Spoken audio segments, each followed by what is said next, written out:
Okay, so welcome to the episode of Soft Focus where we're talking about E.T. the Extra-Terrestrial. I am your host, Connor Hamilton, and I am joined with... Patrick Guinan. And Brady Anderson. Yeah, and so we just got done watching E.T., the great Spielberg film. What are you guys' overall thoughts after just getting done with it? Definitely a nostalgic trip, but it definitely I don't know if it really holds up. I agree with that. I mean, like, this is the first time I saw it, like, all the way through, and I don't know, it's, like, kind of cheesy at some points, but, like, maybe that's kind of what makes it great, or, like, Yeah. so popular at the time. Yeah, I don't know. I remember watching it as a kid and being like, again, like so many people say, like they get freaked out by the scientists and all that, like that's what they remember most, and that was definitely stuff I remembered most. It was just not the movie I remembered. Like bits of it were, but like But yeah, I definitely remember shots and different scenes, but collectively as the story, not what I thought it was gonna be. Yeah, and I really remembered the scientists being, like, a lot more evil and I just, don't like... remember them trying to save him. No. yeah, we were watching here. I was like, they're saving him. Like why? I thought they were evil. Yeah. Testing on him and stuff like that. I thought that was the whole point of the frog scene, to foreshadow they're gonna dissect him if they catch him. I was kind of picking that up, too, and then they had him, like, on the operating table. I'm like, all performing right, here we CPR, go. Yeah. what? It was definitely kind of like almost like a twist that my brain had played on me because I remembered it differently. But I liked the story. I think it was really good. Yeah. It was interesting. So, like, what do you guys think made this such a big movie for the 80s? Like, Well, I think, like, the theme of, like, friendship and stuff, that really, Yeah.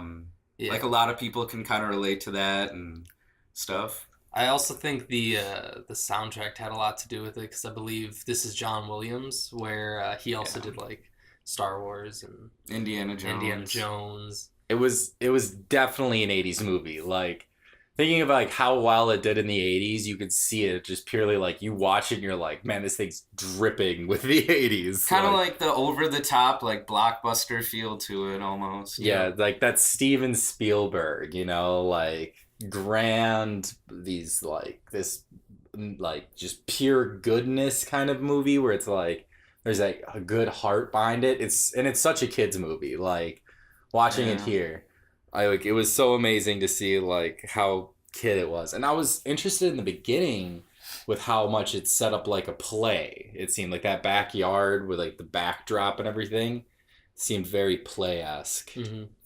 And I really liked that aspect. I liked the scenery, but it was just kind of an odd. The landscape of Los Angeles was weird at points. It kind of had, like, a contained feeling at certain points, but, like, I don't know. Yeah, they're spending a lot of their time or a lot of the movie in the one room with E.T. Mhm. and you kind of forget that it's in L.A. Yeah. except for the establishing shot in the beginning. Well, I feel like a lot of movies that take place in LA, that's kind of like a central, like, almost theme to it, where, you see a lot of, like, the city landscape and stuff. And this was, like, really centralized in their house and, like, kind of the woods. Yeah. Which is really different for, like... It was suburban LA, like the Yeah. valley and everything. And it's an interesting thing. Like, I think that part of America at that time was perfect, like, kid place, Yeah, I It's could see like- that. The white picket fence kind of thing, Yeah. yeah. LA the with- American dream. Yeah, so it's just I think that adds to like its whole like Kind of wholesome 80s. feel. Yeah, very wholesome movie. It feels. I like how it's all shot from eye level of a kid, like 4 maybe 5 feet, Mhm. and then you don't see any adult's face except for the mother until after the halfway point. That was weird how it had that shift, like, halfway through. Yeah, all of a sudden the adults showed up. Yeah, I wasn't really expecting that. I thought it was going to stay consistent through the whole movie. But that would have been kind of hard to shoot when they were, like, chasing the kids and stuff, Yeah, Yeah. very true. And yeah, like no adult's face is shown until like E.T. is dying, and it's like it's such a weird choice to do that kind of didn't seem like it had that big of a payoff. Like I can't really think of it like the first adult you see that's not the mom is the like lead scientist who I always thought was a villain. Yeah. But when watching this, like they portray him so much as a villain throughout the beginning, like every shot of him with the keys dangling, like just leads you to believe that this is not a good guy. Kind of sinister feel Sort to of him, blacked yeah. out face, has like a flashlight. Yeah, I thought Right. There's so much mystery around him. It was almost kind of a letdown when you finally see him. And It's you're like, just oh, he's a nice guy. yeah. I mean, he's like there comforting the mom and like Yeah. let the kid have the alone time with E.T. It's like, all right, maybe he's not such a bad guy. yeah, he was like, I've been waiting for this since I was 10. You know, I want to help him, all this stuff. And then like the whole time I'm like, they really portrayed you as the villain. Like every shot of you is designed to make you seem sinister. Even like the music, I think at the times of him were. I wonder if it's just the difference between watching it as a kid and watching it as an adult. Because, like, as a kid, you're like, oh, no, they want to hurt E.T. And as an adult, you're like, well, at least the government didn't just kill him right away. Like, you know? And, I mean, killing them is a great segue into the, like, big thing about this movie with the guns being edited out for, like, other things. And honestly, people give this movie a lot of flack for doing that, you know, saying, like, oh, it takes away from the real movie. Like, that's what Steven Spielberg wanted. I agree to edit out the guns. It seemed over the top. It seemed a little forced almost. Like if they're not gonna be bad guys, why give them guns? yeah. So that the police officers, they show up, there's like 5 kids, and they have shotguns. You're like, that's not a good way to Well, paint even when this. all the detectives or whatever were running up to the van, they all had like their pistols out and stuff. It's like, that seems a little extreme, you know? You guys need to calm down. These are children, and it's like, it's an alien. Sure, like, I get the biohazard and all of that. Like, you don't know if it's carrying some, like alien disease. Virus or yeah. something, yeah. But, guns? Like, it seems so weird. I mean, they just stole a van. I mean, the alien's been living with the kid for like a week. Like, clearly it's not hostile. Yeah. It's just like, it was interesting too. I forgot too that Elliot gets sick with him. Like, Yeah, I forgot they have like the empathic the whole connection. yeah, telekinesis thing or whatever. I totally forgot about that part too. Yeah. And then E.T. himself is just a really interesting character because I'm like, he kind of doesn't seem all that smart for a scientist. But at the same time, I guess you just kind of relay that over there. He's an alien. I suppose like this would be an alien world to him. He's like, I have no idea what's going on here, and he's got to check Yeah. everything out. And then I think his race or like, yeah, his like species, they communicate like telepathically and like empathically. So I think it's weird for him to be like not being able to communicate that way. Plus, Yeah. maybe they're so advanced that like just our primitive society seems super weird to him. But like, there are just moments I'm like, he's supposed to be like a scientist from his planet, right? Like He's knocking over like toys and running around screeching at drinking things. beer in bathrooms.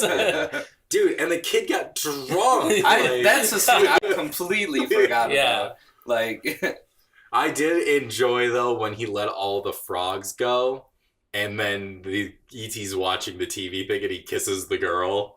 That's a very like, it was a baller move. I thought that was a well shot scene. Like, it just really Yeah. like flowed well. Yeah, with the cuts back and forth, and then Mhm. like the other kid falls and he steps on him. It's like, I really thought that Patrick had a good point when he brought up like the foreshadowing with like dissecting the animals. Oh yeah, I definitely Like, thought. I really thought that was why that scene was even like in there. Yeah, definitely. I thought the frog scene was to foreshadow they wanted to dissect ET, and Yeah. nope, they wanted to save him. So and I then- guess it wasn't foreshadowing, but I thought it could have been. I While really thought it watching was too. Yeah, just You know what I'm just thinking about now is with everything being remade, I could almost seeing them do an E.T. 2 where E.T. like comes back and like needs Elliot's help or something. But I mean, I don't know if I want that or not. ET back in action. that just seems so like corny and forced. Like I just don't know. It wouldn't even have the same 80s feels. It seems weird though, like on a scientific level, if the aliens made contact and then left and never came back. We'd be like, whoa. I mean, what's it that? almost killed E.T. just being on Yeah. Earth for like a week. I think he died though because he was away from his people. Like they need to be close to or one he was away another. from Elliot or something after they made that connection. Yeah. Yeah. I wasn't exactly sure how that worked out, or if he just got like hypothermia. He needs or something. friendship to live. You know? I don't know how I don't know how he ended up in that river. Like, you know, like he was with Elliot in that like way that thing. Elliot woke up, he was gone, and then his brother went to go find him, and he was in that river. Like, did E.T. like fall down the bank or something? Yeah. Like, Well, that's why I thought like somehow the water had something to do with it, because he literally looked like you know when your fingers get all pruny and Yeah. you're like in water. Like that's exactly what he looked like to me. I was like, all right. yeah. And then I asked while we were watching it, I'm like, do you guys do you think they had a conversation about making E.T. look cute or like, because like he is not a cute I character. wonder what he He's was an ugly based alien. off of. Yeah. It's a weird choice, I think, I mean, like, I get it, he's an alien, Well, but I like, suppose this came out right after the same year as Star Wars. Like a few years Steven later. Spielberg might have just been like, okay, Star Wars has these kind of aliens. We're gonna make an alien Yeah. similar to what would be in that movie. But I mean, even when he made like Close Encounters of the Fourth Kind, Mm-hmm. I don't even think he showed aliens at all. No, I think it was just the ship. I haven't seen that movie yeah. in a while. That's been a long time. I think, It's a good movie. so, like, what do you think that adults liked this movie in the 80s? Because I think they did. I mean, it's got a critic rating really high. So 98% critics fresh. loved it. Well, I'm pretty And- sure it made a ton of money too at the box office. Did it? Well, I'm sure every kid loved it, forcing their parents to go take them Right. over and over again. And just kind of And the then- prestige around like Spielberg, especially coming off of And it's like- Raiders of the Lost Ark. Yeah, Plus, this is like a wholesome family movie, so they're just like, I'll watch it. Yeah. So they like it for that aspect. I mean, it won 4 Oscars. So For That what? also kind of boosts its prestige. it won best sound, best effects and visual effects, best sound effects, and best music. So kind of all the technical ones. Yeah, and then it was nominated for best picture, but did not win. Which is a lot. I mean, It still puts in pretty good company, you know? yeah. I mean, 4 Oscar wins and then an Oscar nom for best picture is really good. Yeah. So, and I think it's interesting too, with Steven Spielberg especially, just because Ready Player One has just come out, and I was talking to Patrick the other day where people are talking about Steven Spielberg, with his newest release, and they're like, "Wow, it's amazing to see Steven Spielberg can still make blockbusters," and it's like Steven Spielberg invented the blockbuster, like Yeah. the man, like. Well, I think he's kind of been more after like Oscars lately. I mean, with that like War Horse movie and stuff, it's just kind of like Yeah. this isn't meant for, you know, large audiences. It's kind of meant for like the festival crowd and the Academy and stuff. Which is just interesting because he wins Oscars with the With the big with the blockbusters, busters yeah. for everyone, you know. It's almost kind of like a return to his roots, but like normally filmmakers start out with like kind of more indie stuff and you know. Yeah. I mean, my favorite thing, just like what puts, I think, Steven Spielberg in the level of untouchable directors is the fact that he made Schindler's List and Jurassic Park in the same year. 2 completely different movies. And 2 amazing movies, like 2 just amazing movies. And I don't know if you know this, Brady, but Steven Spielberg at that time went back to college to get a degree because he'd never like finished college. Yeah. So he went back so he could have it, I think, to like tell his kids that they should get their degrees and stuff like that. And in his film class for his film final, he turned in Schindler's List. Oh my god. No, I'd never heard that story. That's awesome though. Yeah, I think that has to be like, man, I bet he messed up the curve for every other. Well, Everyone else gets F's. He's got Yeah. an A+. it's like, well, sorry guys, he made Schindler's List, an amazing Oscar-winning movie too. Right. So it's like we're gonna walk away. He also didn't take any money from Schindler's List. Didn't make a single dime because Really? he felt it would be like a slight against his Jewish heritage. So he made the people for the. Good for him. Yeah, that's real noble. Yeah, so Steven Spielberg is definitely one of my favorite directors. Him and John Hughes, and you know a lot of the '80s guys. Yeah, I mean, I put Spielberg up there just for Indiana Jones, like alone. Yeah, Like Mhm. those are just classics. yeah. Last Crusade is an amazing movie. the first one's amazing. I even like the second one. We don't talk about the fourth though. What fourth one? Yeah.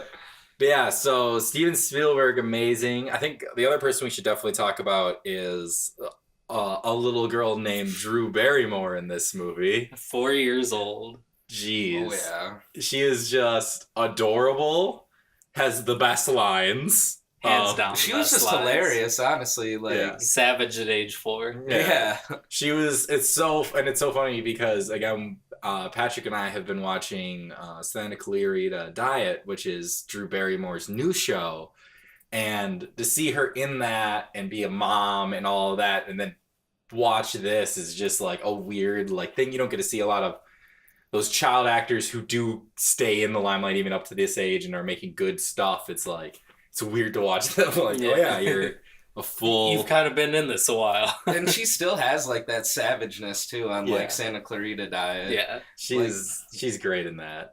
And Drew Barrymore's Hollywood Dynasty, she's got all the prestige in that, and then I don't know. I was looking too on IMDb through the movie. She's like the only actress who walked away from this film with a career. Like Elliot doesn't really have one. The brother doesn't really have one. The mom doesn't really have one. She probably is the biggest of all of them. And then, but like after name Drew anyone Barrymore, else. the second is the puppet for E.T. honestly, like Drew Barrymore, she definitely has had a full career, and it's not even over yet. She's doing such good stuff. Even hung on there with Adam Sandler for a little bit and did a few ones for him. Pretty popular movies. Yeah. I was actually reading somewhere where apparently Harrison Ford was supposed to have a cameo as like the principal of the school. Oh, really? And after all the frogs get released, he just like turns around in his chair and starts like yelling at Elliot or something. But I didn't read why Spielberg like cut that. I really think that would have been a good scene to like leave in. Yeah, it would have fit so perfectly in the modern love of cameos. Exactly, because you'd be like, hey, that's Indiana Jones. People would have loved that. I bet it had something to do with not wanting to show the faces of an adult. Probably, because that was fairly early in the movie. Yeah, because that's got to be like the only reason I could see, which I think that was, again, we said earlier, like such a good use to make you feel like the kids, that low angle shot and everything, really pulled you into that kind of mindset of. Well, and I thought it might have also had something to do with like Elliot's father kind of like walking out on him maybe.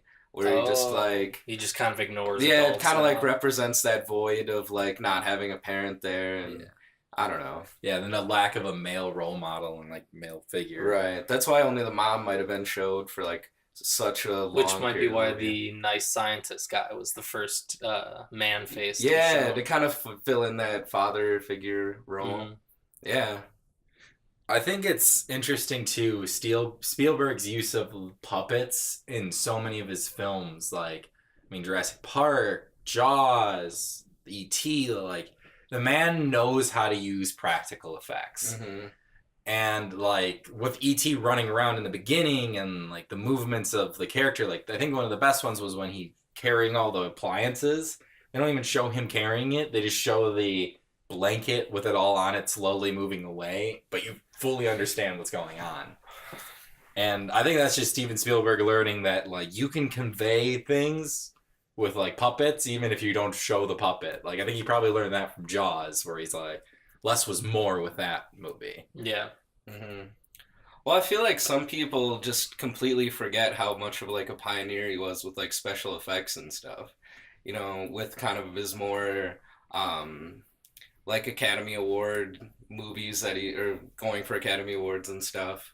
I mean, you just look at Jurassic Park, the stuff he did with dinosaurs, it's crazy. It's those special Bruce effects, the shark's like 25 Yeah. feet long. then they even like hold up today. Like yeah. sometimes it's even better than like CGI. I mean, in some cases, but I think Jurassic Park is one of the best examples of like perfect practical effects because that movie is terrifying. Like the dinosaurs look real, and like the really like the parts where they did use special effects in that movie were just like we can't do this, like with the T-Rex like running and like eating stuff, but just like, to kind of supplement other stuff. yeah, Yeah. but then when the T-Rexes they use that like animatronic one that is like really well done. Where it falls into the car. Yeah, I always love I always love when like directors aim for more practical effects in modern movies because it feels like so many movies are CGI'd in. And just to talk a little bit more, since Ready Player One just did come out, like that movie's almost all CGI. But I think one of the best moments in it, they do The Shining, which they almost like completely digitally remake the hotel from The Shining, and it's like to do that. Sorry, to do that, you're like you got to really know that space because people love that movie. So, and they did a good job in that. So it's interesting to see how Spielberg has stayed in the world of special effects and tried to reuse them, even though nowadays it's all computer generated and practical is very rarely used. Yeah. But yeah, so I think that also to taking a look at my list here of just some stuff I took a look at is just like I think this movie did well in the 80s, but I don't think this movie could be released today. No. Yeah, It would need a think lot so. of work to be released today. Like, I think the story is fine. Like, we could remake a movie with a similar story arc, but the way it unfolded in the 80s could not have been passed today. Mm-hmm. Yeah. Well, I feel like even in the 80s, it was kind of almost familiar territory. Like the whole story of like, spaceman gets stranded on Earth and has to like make his way home and the government tries to like capture him. Yeah. And I mean, that would be even like worse today with, way more movies like that coming out. Yeah, and I just feel like the whole storyline too is so slow compared to a modern story. Like, if you break down the movie on how it happened, it's like E.T. arrives and is left. He meets Elliot. Then he brings E.T. home. He introduces him to the rest of the family. They go to school. E.T. phone home. They go to the woods to phone home. E.T. gets sick. The guys show up. They leave. It's like, that's not a lot of story. Well, it only plays out over like 3 days too, doesn't it? Yeah. Yeah, Like it's very quick. It's very quick, and it's just like, I just feel like a modern ET would be like, it's gonna be like way more like in depth, but like that's almost the charm of this. It's like It's so simple. it's so simple. It's like almost realistic in how it would run down. Another fun fact I just thought about while I was breaking down the movie is that the Reese's Pieces, there was a big like they went to M&M to ask to put their M&Ms in the movie. And they're like, yeah, we want to use M&Ms, like the alien would eat them. And M&M was like, nope, we don't want to be a part of it. We don't want to be a part of it. So they're like, okay. So they went over to Reese's Peanut Butter Cup and like, we want to use Reese's Pieces, I guess, because they look like M&Ms. And they said no. So then they said yes to them. And after this movie came out, the spike in people eating Reese's Pieces was ridiculous.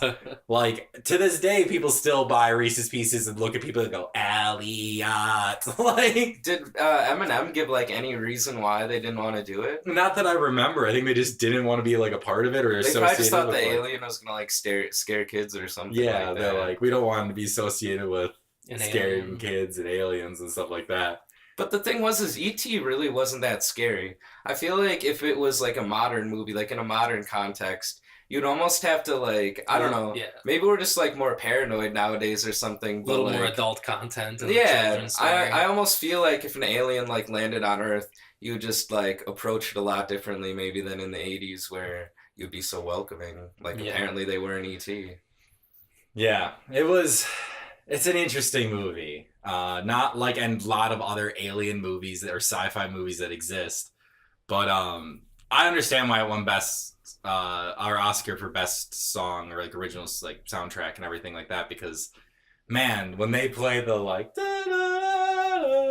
like I mean that sounds exactly the same as Jurassic Park and all those, but I think that was Jurassic Park actually. yeah, but I mean, it's the same for this movie. It is just like, it just swells in you and you feel good. You're like, yeah, go E.T. You got this. And it's like, I think it's just a really interesting soundtrack that like, that soundtrack is so pulled to my childhood. Like, all that kind of like music and stuff. Just That like reminds John me. Williams-esque sound to Yeah. it. Yeah. Just like Star Wars, Indiana Jones, E.T. Yeah, Even the original Harry Potter said John Williams. Oh, really? yeah. So I it's, didn't know that. yeah, there's just modern movies just do not have that kind of soundtrack anymore. It's just like the sound in the background is lost. And I feel like the only movies that really do a good job anymore are like thrillers and things like that do it. But Or like a movie that's in the context where you can't put like modern music in it, like a Western or a medieval movie or something. yeah, so many things now are just like, we'll just hire an artist and they'll do a hit one song for it. And it's like, you should just hire like a symphony guy because symphonies are cool. John Williams still alive. Get him. It's interesting that people don't go to him more, like especially for the new Star Wars movies. You would think you would roll in and be like, Did he do Ready Player One? I don't think so. No. Yeah, no. Ready Player One. I was mean, a you would lot probably of, know if he did. yeah. Just- Ready Player One was a lot of like old like or 80s music that they purposely used because the whole movie is supposed to be nostalgic to the 80s, which Okay. that's why Steven Spielberg is directing it. Made it really amazing because Steven Spielberg was the 80s. Right. Like the man kind of shaped it through his movies and things like that. But yeah, so any final thoughts on E.T.? What you guys would rate it, I guess, out of 10? I mean, I'd probably rate it an 8 out of 10. I mean, if I watched it when I was a lot younger, probably rate it higher, but Yeah. now, I don't know, maybe just a little too cheesy for me. Yeah, no, I 100% agree. I would, like, the kid in me would rate it like a 9 or a 10, but yeah, like watching it a second, third time as an adult, like, I would say 7 or 8 for sure. Yeah, it's definitely an 8 for me. It's a great movie. It's so pulled into my childhood, even though I don't remember watching it all the time, but it's like right there in my childhood. But at the same time, like, I don't think I'd really watch it again until I have kids. Yeah. Right, I definitely need to, like, wait a while. It's definitely a movie I'm going to show my kids, Yeah. though. Yeah, it's just like one of those movies like, I'm going to show my kids and I know my kids will not like it. And I'm going to be like, nope, you got to love it, though, because it's a classic kids movie. And they're going to be like, our movies now are 18K and way better. I mean, by the time we have kids, there'll probably be like a fourth ETO. Yeah. By then, so. Yeah. They'll be like, well, we forgot about this one. Let's keep remaking this. No, actually, before we go, I do want to talk quickly about just kind of the outlash of E.T. And what it did to the video game world. Have you ever heard about this? No, I haven't heard anything about this. What's it about? So when E.T. was coming out, they contacted Atari or people who made games for Atari and said, we want an E.T. game. We want it to release with the movie. And they're like, okay, when does the movie release? And they're like, 4 months. And they're like, we cannot make a game It's in not 4 a lot of months. time. Yeah. And they're like, we don't care. Here's a lot of money. Make the game. So they made this really, really terrible E.T. game. And they made more copies of the game than consoles to play it. That just doesn't make any sense. Yep. So there are literal landfills where if you dig, you will find copies upon copies of this game. Oh my gosh. Because it almost is classified as the game that almost destroyed the video game world. Because It was no, that bad? dude, You yeah, couldn't do anything. You were just E.T. like walking around in the woods. it was Oh kind my of gosh. it was kind of the product of that, like the example. It was a product of Atari allowed pretty much anyone to make games for them, Mhm. and it was this like so bad, and there were so many of them that people are like, video games were a fad, and now they're dying. Yeah. And luckily, though, a Japanese company came into America and brought a little Italian plumber, and he saved us. Good old Mario. Yeah. I'm honestly just picturing like the end of Raiders of the Lost Ark when there's like the big warehouse full of boxes, and I'm just picturing like a big warehouse full of ET stacked up to the ceiling. Just Yeah. boxes of games. So we really should have made this. But E.T., the pop culture icon, that movie is probably not watched as much as his symbol is used. But yeah, so this has been Soft Focus on E.T. the Extra-Terrestrial, the Steven Spielberg film. I am Connor, joined with... I am Patrick. And I'm Brady. Thank you for listening, and we will see you next time.